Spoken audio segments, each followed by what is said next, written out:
So we've been talking about the Brahmaviharas, and we've already covered 2, and today we will be doing number 3. And as you can see here, I always have that black slide in the beginning there, and then the light and the radiance of these beautiful states that start to light up the world, that start to light up our own hearts, our own minds, and also the hearts and the minds of others. So just to begin here, so I tried to find a title for the Brahmaviharas that might be a bit easier for people to relate to. So the 4 highest hangout places for the mind. That's what we've been talking about. And we already covered metta here, which is a kindness or a friendliness. And then we've also covered karuna, which is basically caring, especially if there is some suffering that is happening. So having empathy for other beings. Now, today we'll go into mudita together. And then the last one will be upekkha over here, which is like an even-mindedness. It's sometimes also called equanimity. And the 4 words, just to summarize them, that I've been using are love, care, joy, and balance.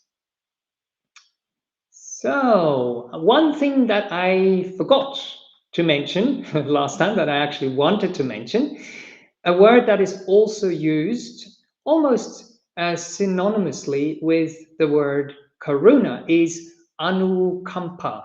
So anu means along with, and kampa is like a shivering or a trembling.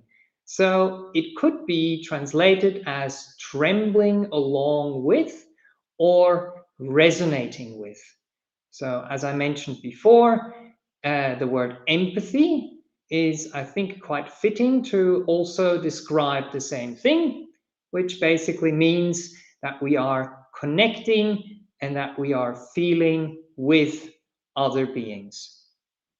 Now, empathy, unfortunately, when people think about the word empathy, they often just think about it in a negative way.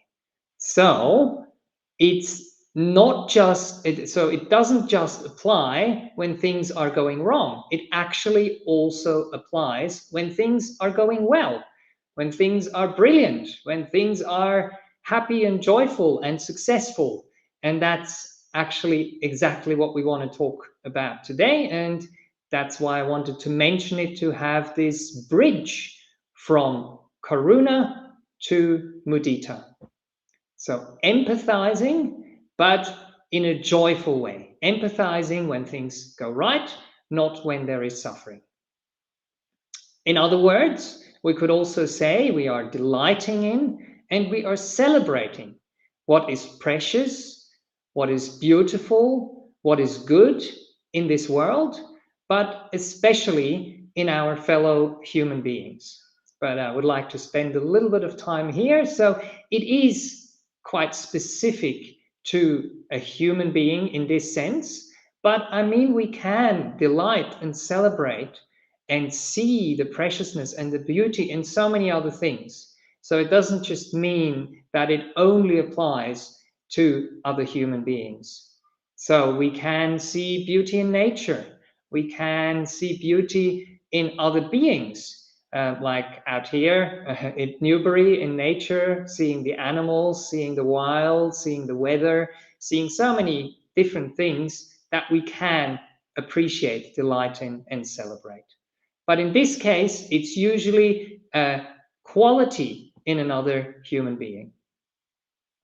So we are also supporting and encouraging the good in that way, the beautiful, the wholesome, and we make sure that it also spreads and that it starts to prosper. So again, we are still in COVID times. I don't know if someone will be watching this video a couple of years down the track, what they will be thinking about this whole COVID thing. But we are still having this, and it is a simile. So COVID is contagious, and it's something we don't really want to catch. It's something we don't really want to become a host for. So that's what I have on the next one here. So we are giving those beautiful things a home, and we are giving these beautiful things an opportunity. We're hosting them in our own being, in our own hearts, in our own minds. And again, now it's something beautiful. Now we want to make sure that this goodness, that this happiness which is in the world actually starts to spread, starts to grow, and starts to prosper. So it's something we should be happy to get infected with, and we should be happy to give them a home and host them in our own beings. All right. Now, one of the difficulties, however, is that beauty has to be perceived, has to be appreciated, has to be seen, has to be recognized. And this quote from Ralph Waldo Emerson, I found quite good to bring up at this point. So, though we travel the world over to find the beautiful, we must carry it within us, or we find it not. I guess you will be able to resonate with this and understand this from a point of view that when there is no happiness in your own being, in your own heart, when the mind is full of defilements, when the mind is distracted, when the mind is angry, whatever it might be, then it's very, very difficult to see the beautiful and to find the beautiful. So we have to develop it within ourselves. We have to get accustomed to it within ourselves, in our own hearts, and then we can actually find it in the outside world as well. And that's another quote which leads to the same conclusion here from Rumi. The beauty you see in me is a reflection of you. So when you are happy, when you're contented, when your heart is pure and radiant, you will go out into the world and you will see a lot of beauty in the world as well. So the purification of the mind is a very important first step on this path. So mudita is therefore, and for that reason, related and based on contentment and on gratitude. Because when we are discontented, when we are full of expectations, when we are full of hopes, wishes, when we're lost in defilements like comparison, then mudita will be very, very hard to muster. So we kind of have to get our act together to a certain point, unless there is something which is so inspiring, so beautiful, that it just kind of somehow jolts us out of a mind state which might be unwholesome or not so bright and beautiful, and kind of pulls us in. These are beautiful moments in our day-to-day lives. So it's not just joy, but joy is an easier word to put with the other words there, and it's not that long. So it's actually rejoicing. So we were talking about anukampa before, and there's another word in Pali which is anumodana, and modana is connected to mudita as well. So it means rejoicing along with. So if someone is happy, like I guess it's the gentleman in green here, he's very, very happy, and the other person is coming and joining in that happiness, celebrating that happiness with that other person. One beautiful thing about mudita is that this happiness and this inspiration is completely free.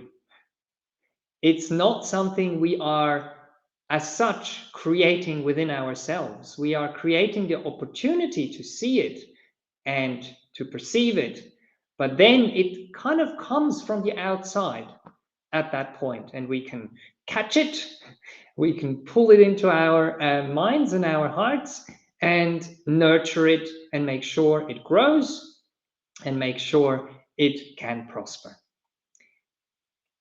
So this free happiness comes at no cost. We are not losing anything.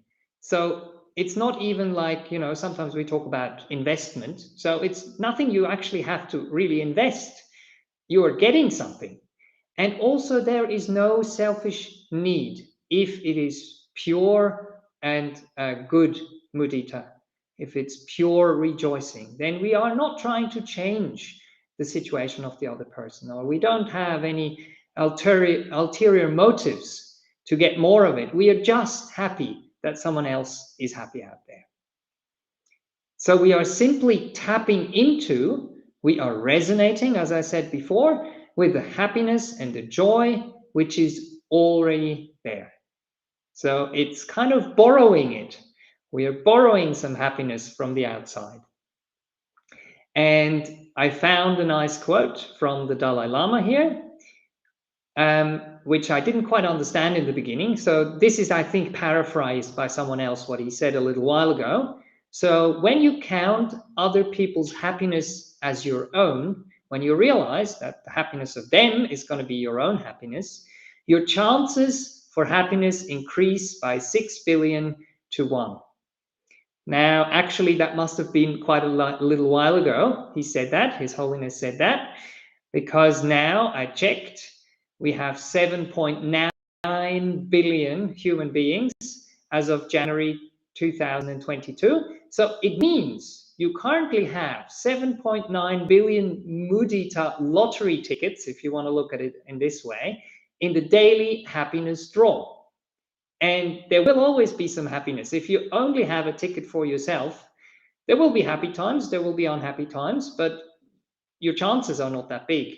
If you think of all human beings out there, and that's actually one beautiful thing of the internet, that you can find out about good things happening in the world out there that would be a bit difficult to find. So you find them, you check your ticket, you see, yes, my lottery ticket, happiness mudita ticket is there. But now what we do with mudita, we don't forget to actually cash it in. So basically, any second, there will be someone happy on this planet. So any second, if you would know about it, if you would be able to tap into it, you have the opportunity to cash in on happiness yourself. Okay, next one is the definition. I usually try to define the Brahmavihara a bit more. So we're talking about rejoicing. So the definition here that I came up with from a bit of research and thinking about it myself is the wish and the action for virtue, for goodness, for joy, to grow and to flourish. And as I was describing before, it is growing in another person, and we encourage it to grow more in them, but we also give it a home. We are a host, we give it space, we nurture it so it grows within ourselves.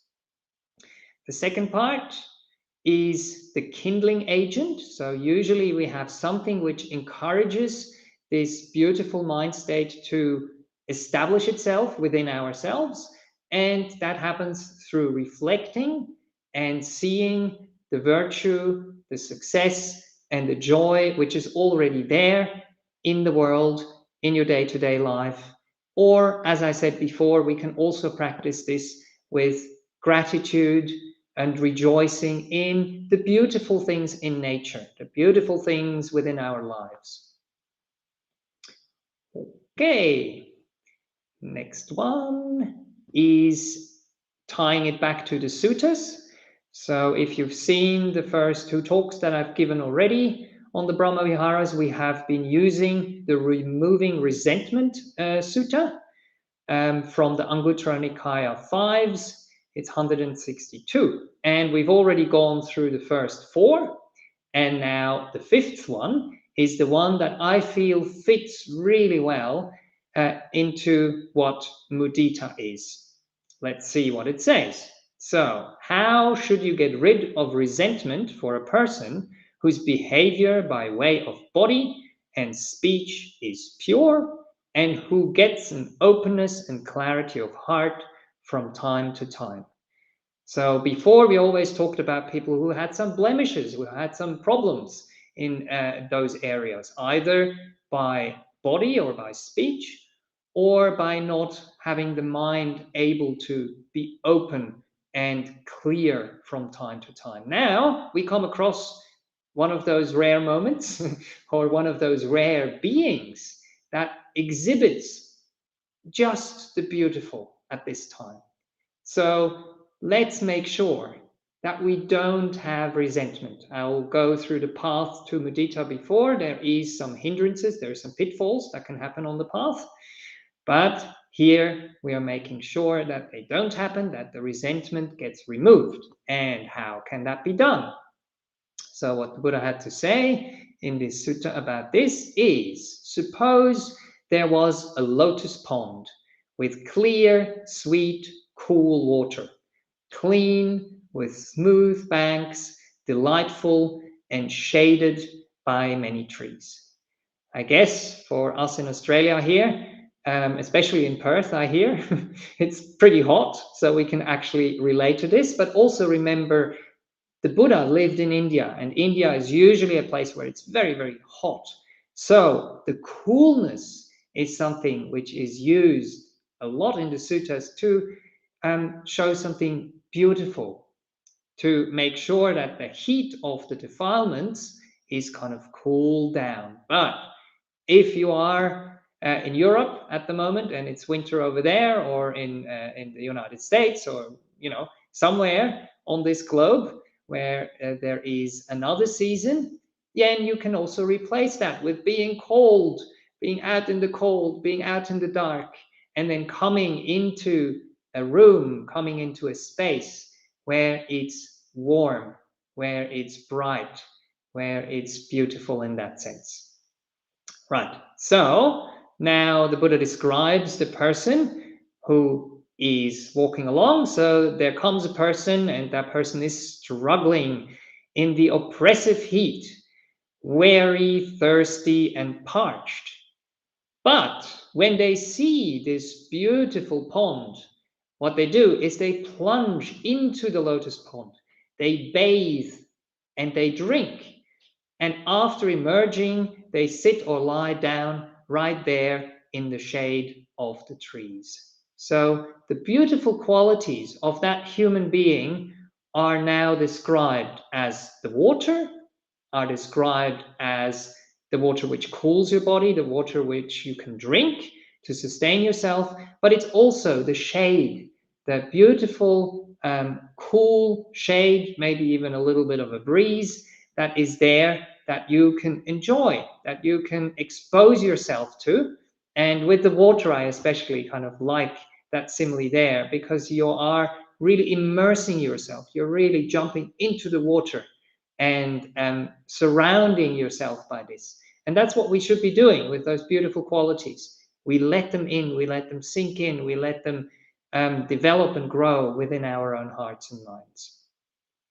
So the sutta continues, in the same way, at that time you should focus on that person's pure behavior by body and by speech, and on the fact that they get an openness and clarity of heart from time to time. Now, I think it's the next line. Yes. So no, not yet. It's the line afterwards. So now it says that's how you get rid of resentment for that specific person. It is stunning, even someone like the Buddha, who was really pure, had a purified mind and a fully enlightened being, people still had resentment towards that person. Instead of going and drinking that water, bathing in it, getting shaded by these beautiful qualities, they actually complained internally. But now, relying on a person such as the Buddha, or a fully enlightened being, or even a being who is very pure at a certain time, relying on a person who is impressive all around, the mind becomes confident, and the word which is used here is pasidati. So it becomes bright, it becomes purified, it becomes clear. Pasada is the word, or sampasadana sometimes is also used for the second jhana, for example. So you're at ease, you're confident, you gain sada, you gain faith and confidence in another person. And through seeing those qualities in another person, you gain confidence within your own ability to be able to grow that yourself, to be able to give it space and to have it develop.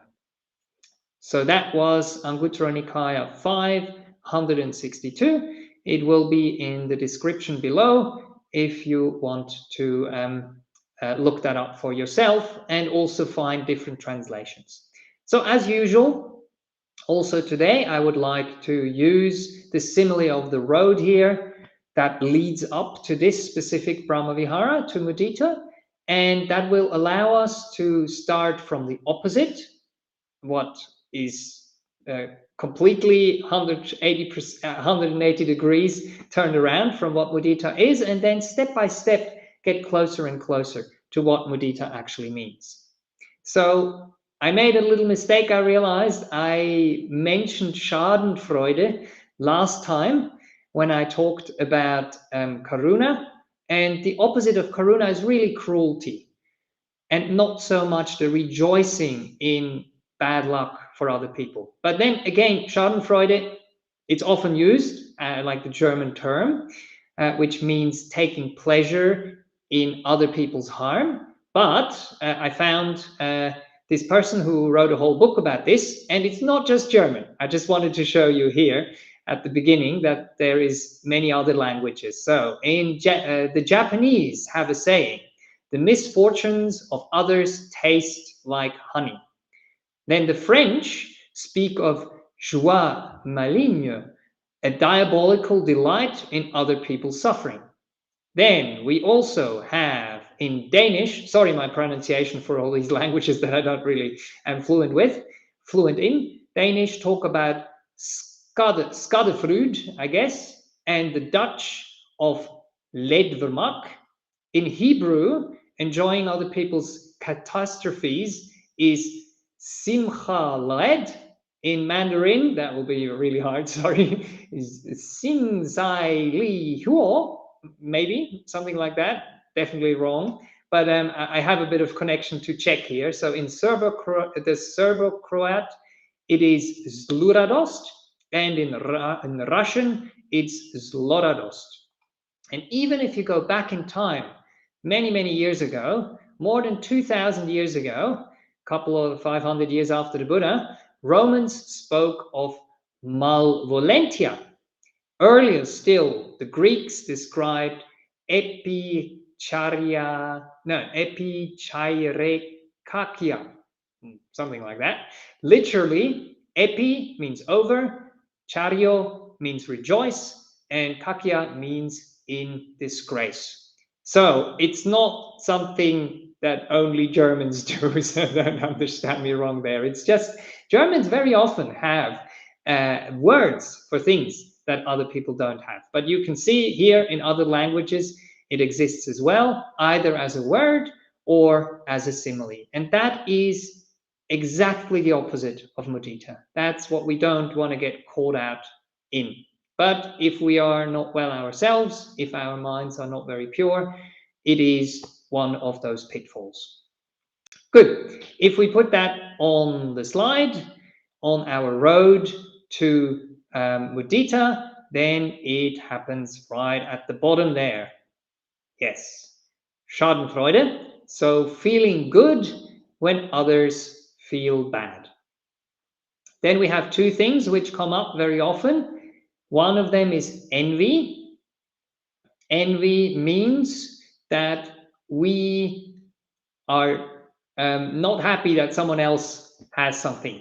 And we're asking, why does this person have this? And why don't I have it? Now, we often confuse envy and jealousy. So envy is wanting something that someone else has. That's what psychologists say anyway, what I found out online. Often we mix those two terms, envy and jealousy. So envy, we want something which someone else has, and we're not really happy for them to have it. We would be happy if we had it, but we're not happy that they have it. And then the second one is jealousy. And jealousy basically means that we are afraid that someone will steal something, that we will lose something like our partner, our friend, our position, a promotion, whatever it might be. So jealousy is the fear of losing something, the fear of losing a happiness, a worldly happiness. That also ties in with this word scarcity. So we're thinking that there isn't enough to go around. And that might be true with certain resources. But with mudita, we are mainly, hopefully, talking about inner qualities, about things that we develop within ourselves and that are basically limitless. They are not limited. There is an abundance of opportunities to find those things. And we have the seed within ourselves. We just need to nurture it. So we think there is not enough to go around. And then that often leads to this unhelpful way of competing with other beings. Then we can go to a different thing, which is a pitfall. So we can have cynicism, we can have pessimism, we can say that joy doesn't really exist. So they all just think of themselves. For example, we can say if people are happy, we're like, they're just doing it for themselves, for their own gains. Why should I be happy with them? Or we can have a negative mind in thinking about, it's all impermanent, which is true, but it's all going to be worse and it's all going to fail, and it's no point in even, rejoicing or being happy. And also thinking that real happiness doesn't exist. Real happiness does exist, but we have to find the right places to find it. Next one on the list is the fear of exposure. I called it there, a lack of a better term. So when you see children, they usually are very open and generous and happy, and they express things in the moment as they are happening without any fear. So they don't think that it will look odd or that it will feel vulnerable to them. The older they get, the more they get conditioned by our culture, our society. They might want to hide these things, which is a bit of a shame. So please remain a child at heart and just be happy. Laugh when something is funny, cry when something is sad, and be vulnerable. And that way you will be able to connect, to empathize with other beings, with care if something is going wrong, and with rejoicing when something good is happening. Then we get to things which are a bit closer to mudita, but not quite there yet. Hyperpositivity, I guess you've found people in the world as well. They say, it's all great and it's all great all the time. And that is not true either. So we want to be grounded in how life is. We want to know how difficult things are. We want to know that there is suffering in the world. We want to make sure we don't ignore that. We don't kind of fly away and are, floating on cloud, whatever. Do you say cloud 7 in English? I'm not sure. But in German, we say you float on cloud 7. So you are grounded. You understand what is happening. But you still rejoice. You're still happy with good things that are happening. So you have a balance there. And then another thing which might happen is you might have experienced people around you, or you might be a person yourself that sometimes falls into this. So we are actually expressing some happiness and some joy. So we are saying you are the best driver, or you're the best cook, or you're the best partner, or yeah, just a few examples there. But it is kind of empty. We don't really mean it. Or we try to flatter another person. Or even worse, we say these kind of things because we want to get something back. So we praise them for something they've cooked because we want to have more of it. We praise them for their driving skills so we can get another lift down the track. So we have to be careful there. So it's, again, it's very close. So if you are rejoicing with another person, be honest, be authentic about it. Don't overstretch things, don't exaggerate things. But there's always lots of beautiful things that we can find. And then the next one is rejoicing in fleeting pleasures or gains. So what I could come up with here is your house or your job or your status is great, and that might be the case. But now we can bring again impermanence into the game, and we can be realistic about these things. So when we start to rejoice with things that are actually a bit more long lasting, that are a bit more meaningful, that is much, much better. So we don't just rejoice that another person is rich, for example. We rejoice in their beautiful qualities, how they are using those means, for example. So they're not just wealthy, they are actually wealthy in virtues as well. So they are sharing their virtues with other beings. Or if they have a good job, or if they have a nice house, we can thank them for inviting us, for being generous. We can see the quality in them which has brought this about. If it wasn't just an inheritance, for example, we can praise them for being diligent, for working hard, for these kind of things. I hope you get a bit of a picture there. So that was something I found in the Visuddhimagga, where it actually mentions that. So rejoice in the right things and in the things that are really worth it, that are really beautiful. That's like an inner beauty. And that is what is very, very close to mudita there. Or it is actually mudita if we do rejoice in the right things. So what is mudita then? So this was the path. Sorry, yes, I just show them all here. So if someone wants to pause the video and then go through them and have their own, thoughts and contemplations, here it is. And when we follow this path, we get to mudita. So what does mudita mean? It means recognizing and appreciating. So you have to see the beauty. As I was saying before, you see it within yourself, you see it outside of yourself. Nature can be wonderful. If it all happens, I'll be guiding a meditation tomorrow, and I was reflecting that all could be something we could be talking about, all beauty and belonging. So seeing that and developing that within your own mind.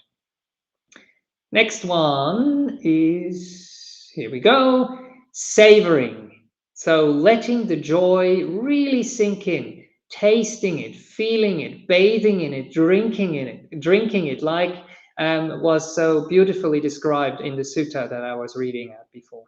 So that's what the concept we call savoring these days in psychology, I think matches this one quite well. And sometimes we're afraid.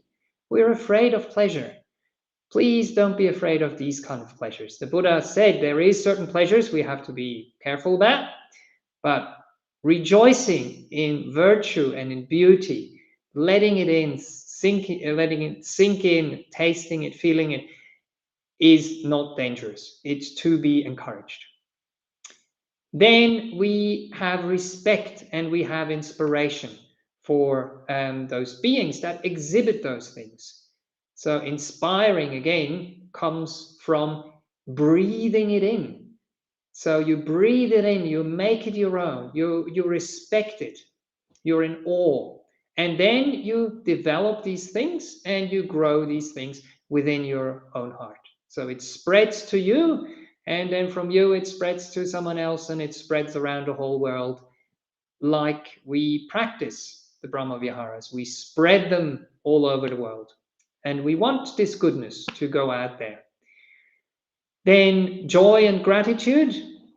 So it's wonderful if we can also express our gladness. Gladness is another word that is used for mudita. Our gladness, our thankfulness, and we do that freely and we do that naturally. So as I said there as well, don't be afraid to show these kind of things. These are beautiful qualities that should be shown more and should be spread around more. Next one is the generosity of heart. So if someone is happy, if someone has success, we wish them, may you do well, may you be successful. But also, may I and you, which is may we do well, may we be successful. So the more of these beautiful qualities we bring into the world, the better the world will be for everybody. So in that sense, it's not a limited resource, it's a resource that starts to spread around and actually become more, the more people join in. So that's the generosity of heart that you can have, which is exactly the opposite of jealousy, of envy here. And then this is more just a summary of rejoicing. So you basically can internally say, I'm happy that you are happy. Very easy. Okay, and here we have all of them. Again, also for you to reflect on if you wish a little bit later. Okay, and basically what it often comes down to, which I've alluded to now many times, instead of having this view of competition, we can have a view of cooperation, of coming together, of bringing these things into the world. And this is actually from my teacher training. We were talking about how schools operate and how we are comparing ourselves or comparing ourselves to each other. And that's what very often happens. If you have competition, then this unskillful way of approaching things will allow one or two people or a few people to kind of make their way to the top. But they have to do it by sticking their elbows out, as we say, by basically, as you can see here with those karate guys, beating their opponents. And that's not how we want this world to be. We wish to cooperate. We wish to encourage each other, to see those qualities, to bring those qualities together, and to make them grow globally, to spread them around, as I said before. Cool. I think we don't have that much time anymore because lunchtime is usually a bit earlier over here. So that is almost what I wanted to show. I just have two more quotes to round it off, and then a little reflection. So this is from Random Acts of Kindness. When we seek to discover the best in others, we somehow bring out the best in ourselves. From William Arthur Ward. And kindness, they say, is choosing to acknowledge and celebrate the beauty in others, regardless of whether or not they can find it themselves. And that's really beautiful there. Sometimes we can point something out to another person who is not actually aware that they have this beautiful quality. And if we do that, then they will become aware. And then they can acknowledge and celebrate it as well. So that is beautiful. They have the word kindness here, and I took that out and replaced it with mudita because I do feel it actually fits very well here. Okay, so let's spend a little bit of time. I usually bring a mantra up at the end here for you to sit silently with me while I'm reading it out, so you can get a bit of a feel, hopefully, for that Brahmavihara in your own heart. So let me see now the technical side of things comes in here. I stop sharing the slides. Here we go. Yes, cool. So please find a comfortable position to do that little reflection with me.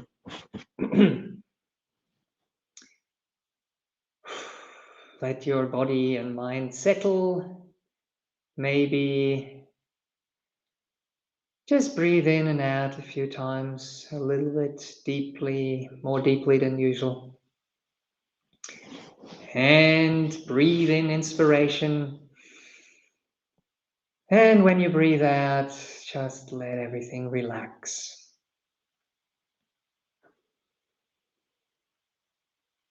So I couldn't find a mudita mantra online. The other ones I found from other teachers. So I created my own. And it goes as follows. Oops. Here we go. Life has many moments of happiness, beauty, and joy. Life has many moments of happiness, beauty, and joy. May I be able to recognize and to appreciate them, even if they seem insignificant or small. And then may I cultivate inspiration, joy, delight, and gratitude within my own heart. May I cultivate inspiration, joy, delight, and gratitude in my heart.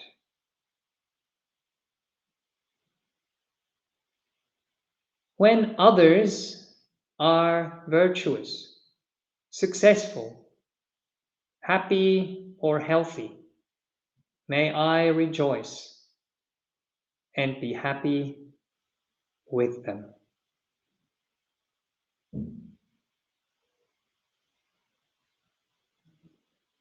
Or as I said before, in short, I'm happy that you're happy, and you're happy that I'm happy, and then happiness just grows and spreads and radiates out into this world. We need more joy. We need more happiness. We need more virtue.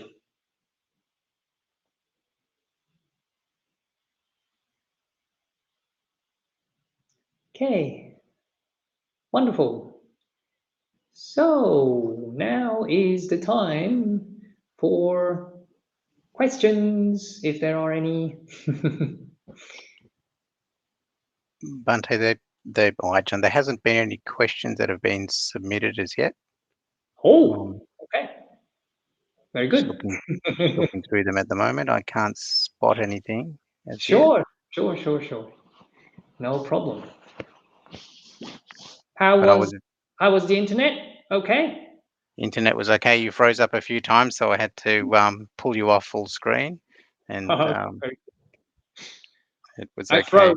There we go. So as I was saying before, if you are in a cold climate, when you're freezing out there, you come into the warmth, into the light, and you thaw. And there's one that just came in. Yes. What is the best action to stop anxiety? What is the best action to stop anxiety? Okay. So we are kind of launching into different topics now that are not quite related to mudita, but that's fine. We do have a bit of time. Anxiety and fear, yes. So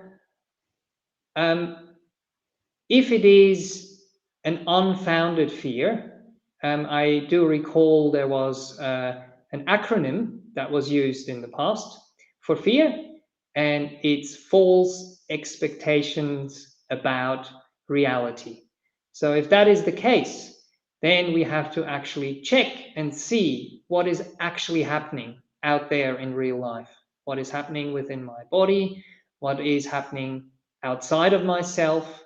And is there really a reason to feel anxious, to feel fear, and to reassure yourself that that is not the case? Or if something is there, to find something that can reassure you, to reach out to friends, to family, to someone who is skilled in this area, to a therapist or whatever.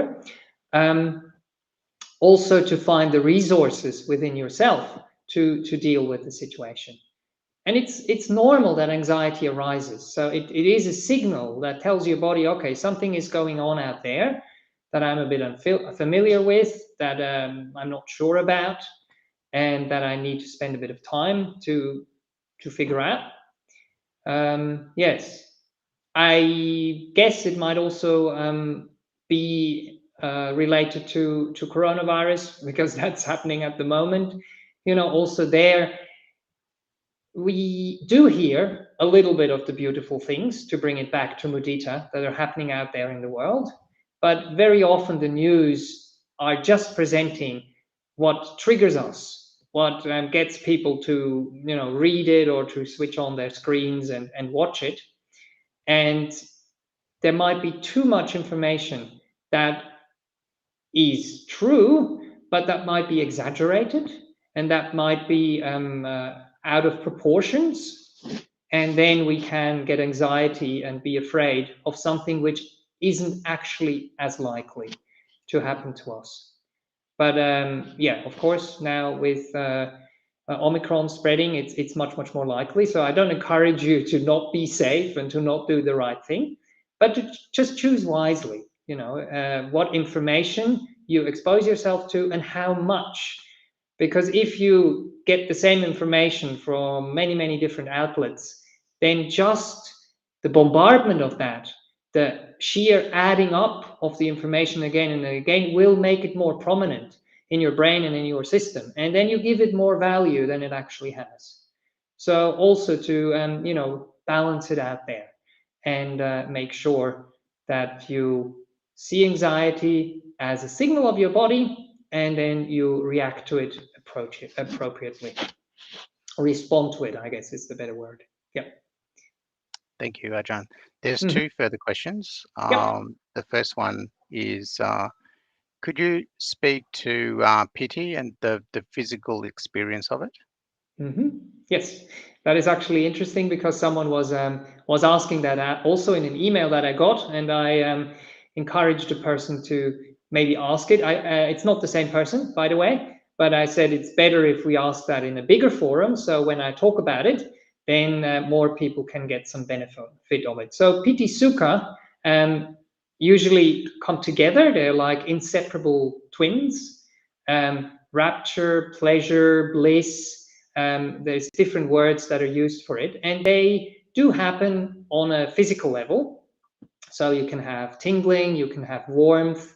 The person that was writing to me was describing that they can kind of direct that within their body and also use it for healing. So that is beautiful. So it shows you that it's a wholesome, it's a beautiful energy that should be encouraged. But in meditation, if we are sitting down and if we're trying to make our minds peaceful and still, it can be distracting if we go too much to the physical feeling of it. So very often, if we sit in meditation in the beginning and we do a body sweep, for example, these things might start to arise, and that's beautiful. If we can use them as a vehicle to make the body relaxed and at ease, so we can actually let go of the body. So we want to make sure that this energy doesn't get stuck in the body, so to speak, and we get lost in the bodily sensation. We want to bring the happiness and the joy that gets generated on a mental level. We want to take that into the mental world. So we want to make sure that when these things arise, that we transition to the more quiet, more deep, more meaningful piti sukha in the mental world. I hope that helps. Thank you, Ajahn. There's one more question here. I'm just going to paraphrase it. Mm-hmm. Is the feeling of relief that you avoided some travesty not a wholesome feeling?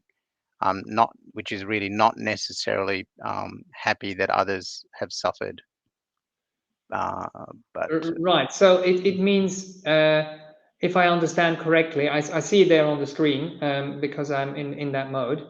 So we are happy that they are not suffering, that they haven't been exposed to something. Well, I mean, it's just putting it in another way, isn't it? If you say you're happy for someone to be healthy, then you are saying that you're happy that they're not sick, that they haven't gotten a sickness. And it's also related to karuna and metta, I mean, we wish that other beings might be well, that they might not suffer.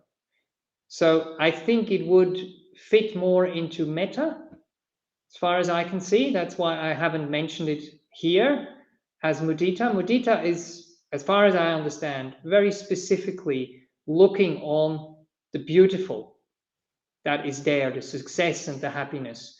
The karuna is looking at a suffering, a difficulty, a challenge, and then meeting that with care. And metta is seeing something beautiful, but also seeing the wishing the avoiding of these kind of things. I hope that makes sense for the person who is asked that question. thank you, Ajahn. And just one final one that's come in here, Mhm. again off topic. Is it okay if I meditate on a picture of the Buddha by Right. visualizing it, or could it be dangerous? Could it create psychological issues? Right. Could it be dangerous? Not to my knowledge. I mean, I must say, I've heard that visualizations are more common in, say, Tibetan Buddhism or in Mahayana Buddhism, so I'm not so familiar with it myself. I do use visualizations if you are used to, hearing my guided meditations, for example, because I'm quite a visual person. But we have to understand here that the idea is we are visualizing these things to have a deeper impact of the feeling they come with. And if you are visualizing a Buddha, I would assume that you are doing that as an object of devotion, and then the devotion and the surrender and the awe and the inspiration that you're trying to bring up with that picture in your mind is actually what you are trying to develop. So, with all the visualizations, it's not the aim to have a perfect picture. That is not the point. The point is the meditation, or the feeling they carry, the thing that will allow your mind to settle, but on a mental, again, like I was talking about the piti in the body. So it's a mental quality that we are trying to connect to and to eventually get drawn in by, because it is so beautiful, because it is so inspiring. Thank you, Okay. Ajahn. There's one more here. It's a follow-up on the question or your response to the piti. I'll just Yep. read that one out. So my experience of the piti was quite pleasant. Mm-hmm. After the sit, I experienced. Sorry, I'm going to read that. My experience of the piti was quite pleasant. After the sit, I experienced. I experienced After the sit I experienced was very unpleasant sensations akin to a small electric shock. I was Oh, told that piti was not always pleasant. right. Uh, wouldn't be, my experience, or the only thing that I can think of here is that piti is a sign of things becoming still, of things becoming peaceful and becoming pleasant, yes. What might be happening there, my guess is that something which wasn't so okay had the opportunity to release, and that might be what you're describing here as a bit of an electric shock, like, you know, a muscle that is twitching or something like that. But I wouldn't say that that is the piti itself. The piti is really a rapture, a joy. It's something very, very pleasant, warm, tingling, lightness, floating, these kind of things. So the electric shock to me sounds more like a releasing of something. I wonder how the person felt after that releasing has happened. If that has actually, you know, if it was in a body part that had some trauma or had some injury and then consequently felt better. That's what makes more sense to me. Okay, but I think we better wrap up because it is time. Thank you, Ajahn. Thank you for joining in, and thank you for your questions. Thank you for your attention.